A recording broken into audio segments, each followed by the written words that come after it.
الحمدللہ رب العالمین والصلاة والسلام علی رسولہ الکریم، اما بعد۔ قبرستان میں جو بدعات انجام دیے جاتے ہیں ان میں سے ایک بدعت قبر پر اذان دینا ہے۔ اذان دینے کے سلسلے میں جب پوچھا جاتا ہے تو جواب یہ ملتا ہے کہ اذان سے شریعت نے روکا نہیں ہے۔ اسی طرح سے ایک سبب یہ بھی بیان کرتے ہیں چونکہ شیطان اس وقت قبر میں داخل ہوتا ہے اور میت کو گمراہ کرنے کی کوشش کرتا ہے، جس کی وجہ سے اذان دی جاتی ہے تاکہ شیطان کو وہاں سے بھگایا جا سکے۔ ایک سبب یہ بھی بیان کرتے ہیں کہ اللہ کے نبی صلی اللہ علیہ وسلم ایک صحابی کو دفن کرنے کے بعد سبحان اللہ اور اللہ اکبر تسبیح اور تکبیر کہنے لگے، تو چونکہ سبحان اللہ اللہ اکبر کہنا ثابت ہے اس لیے ہم اذان دیتے ہیں۔ اسی طرح سے بیان کرتے ہیں کہ اذان کے بعد دعا قبول ہوتی ہے، اذان دے کر کے میت کے لیے دعا کی جاتی ہے وغیرہ وغیرہ، یہ اسباب بیان کرتے ہیں۔ لیکن جب ہم اس کو شریعت کی نظر سے دیکھتے ہیں تو پتہ چلتا ہے کہ یہ خود ساختہ ہے، یہ من گڑت ہے، اور اصل میں اہل بدعت کا ہمیشہ سے یہ شیوا رہا ہے کہ وہ خود ساختہ من گڑت روایات کو بنیاد بنا کر کے امت کے سامنے پیش کرتے ہیں کہ دیکھو ہم اس وجہ سے اذان دیتے ہیں اور اس طرح سے اذان دیتے ہیں اور اس لیے اذان دیتے ہیں۔ کتاب و سنت میں اس کا کوئی وجود نہیں ہے، اور نہ تو سلف صالحین سے اس کا کوئی ثبوت ملتا ہے کہ میت کو دفن کرنے کے بعد قبر پر اذان کہی گئی ہو۔ اللہ رب العالمین نے کہا کہ نبی صلی اللہ علیہ وسلم کی زندگی تمہارے لیے آئیڈیل اور نمونہ ہے۔ لقد کان لکم فی رسول اللہ اسوۃ حسنہ، نبی صلی اللہ علیہ وسلم کی زندگی میں تمہارے لیے آئیڈیل اور نمونہ ہے۔ تو نبی صلی اللہ علیہ وسلم سے کیا کہیں ثابت ہے کہ اللہ کے نبی صلی اللہ علیہ وسلم دفن کرنے کے بعد کسی صحابی کی قبر پر اذان دلوائی ہو یا اذان کہنے کو آپ نے حکم دیا ہو؟ کیا ایسا ثابت ہے؟ یا آپ صلی اللہ علیہ وسلم کے بعد صحابہ نے ایسا عمل کیا؟ جس صحابہ کے دور کہ اللہ کے نبی صلی اللہ علیہ وسلم نے تعریف کی ہے،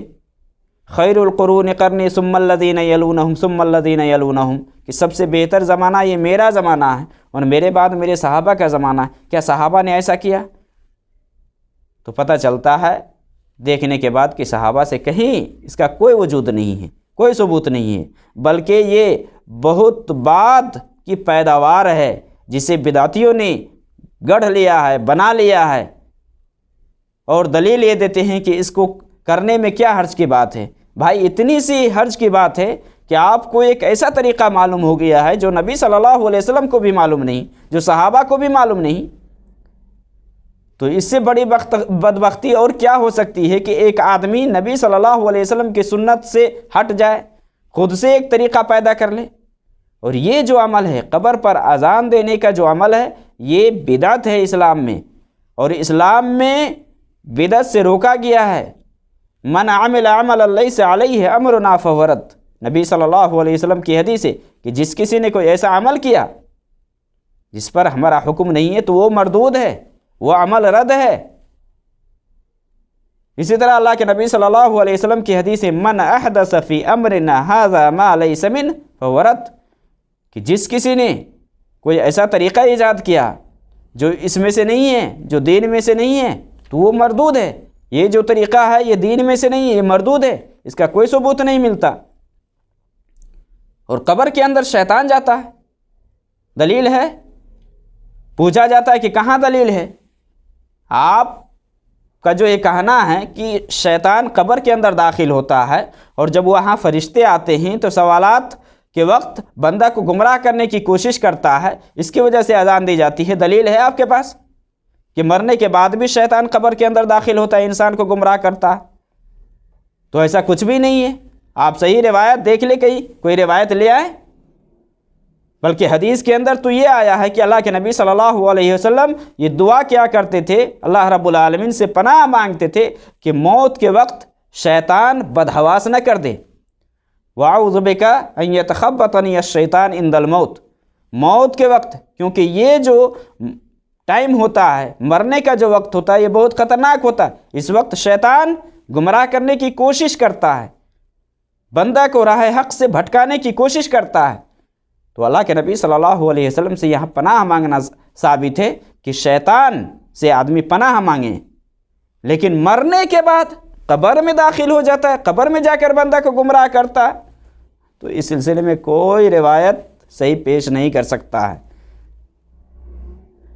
بدعتی بیان کرتے ہیں کہ حکیم ترمذی نے ایسا کہا تو فلاں نے ایسا کہا، فلاں نے ایسا کہا۔ رے اللہ کے نبی صلی اللہ علیہ وسلم صحابہ سے کوئی اس طرح سے ثابت ہے کہ قبر کے اندر شیطان داخل ہو جاتا ہے مرنے کے بعد بھی؟ بلکہ حدیث سے جب دیکھا جاتا ہے تو یہی پتہ چلتا ہے کہ زندگی میں، دنیا میں جب تک اس کے جسم میں، اس کے بدن میں جان ہے، تب تک شیطان اسے ورگلاتا ہے، بہکاتا ہے، گمراہ کرنے کی کوشش کرتا ہے۔ مرنے کے بعد نہیں، مرنے کے بعد تو اب یہ دارالجزا میں جاتا ہے، دارالعمل اب ختم ہے، اب وہاں سے ملنا شروع ہوگا، تو دارالعمل میں بہکانے کی کوشش کرتا ہے۔ یہ دنیا میں مسند احمد کے اندر ایک روایت ہے، بعض محدثین نے اس کو حسن کہا ہے کہ شیطان نے اللہ رب العالمین سے کہا کہ اللہ رب العالمین، میں تیری عزت کی قسم کھاتا ہوں کہ میں تیرے بندہ کو گمراہ کرتا رہوں گا ما دامت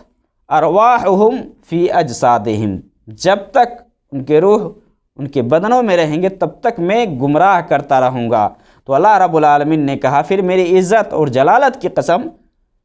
کہ جب تک میرا بندہ مجھ سے بخشش مانگتا رہے گا میں اسے معاف کرتا رہوں گا۔ گویا کہ مرنے کے بعد شیطان قبر کے اندر نہیں جاتا ہے، قبر کے اندر جانے کا کوئی یہاں سوال ہی پیدا نہیں ہوتا کہ اب وہ قبر کے اندر جائے اور اسے بہکائے۔ تو یہ من گھڑت بات ہے، یہ بے بنیاد بات ہے، اس کا کوئی اصل نہیں ہے۔ رہی بات نبی صلی اللہ علیہ وسلم ایک صحابی کے دفن کے بعد سبحان اللہ اور تکبیر کہنے لگے، اس کی وجہ سے آپ اللہ اکبر کہتے ہیں یا اذان کہتے ہیں، تو یہ بھی آپ